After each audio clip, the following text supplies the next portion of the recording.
top 7 methods of demand forecasting. So demand forecasting is what is going to be the demand and how you can forecast this thing with respect to your available चीज़ों के हिसाब से ऊपर.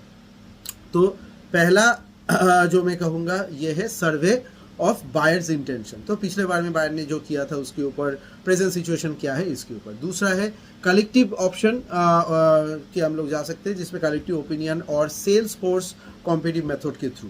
तो जैसे example लेंगे उस पर थ्रू उसको एनालिसिस करेंगे और उसी को ही बाकी चीज़ों के साथ अंदर क्रॉस चेक करके देखेंगे.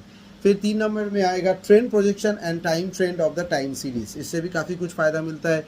जैसे कि मान लीजिए this method is most popular as it's a simple and inexpensive because the time series data often exhibits the persistent growth हम लोग को दिख जाता है. ठीक है. इसके बाद एक और बहुत ही बढ़िया चीज़ तगड़ा चीज़ आने वाला है. वो है कि अगर हम लोग डिमांड फोरकास्टिंग कर रहे हैं तो कैसे एग्जीक्यूटिव जजमेंट मेथड के थ्रू भी हम लोग जा सकते हैं. इसका एडवांटेजेस क्या है कि मेन एडवांटेज है कि फोरकास्टर्स में splendid by the analysis of the options viewing on the top executive के ऊपर भी हम लोग इसको काम कर सकते हैं. बहुत सारे मार्केट्स में इससे इस्तेमाल होता है. फिर इकोनॉमिक इंडिकेटर्स को देखना, जैसे मान लीजिए construction contracts, personal income, agricultural income देख सकते हैं, ऑटोमोबाइल रजिस्ट्रेशंस. मतलब इससे हम लोग को पता चलता है कि इसके पास पैसा कितना है जो एक्स्ट्रा चीज़ों में ये खर्चा कर रहा है. सो इसी तरीके से हम लोग डिमांड फोरकास्टिंग कर सकते हैं.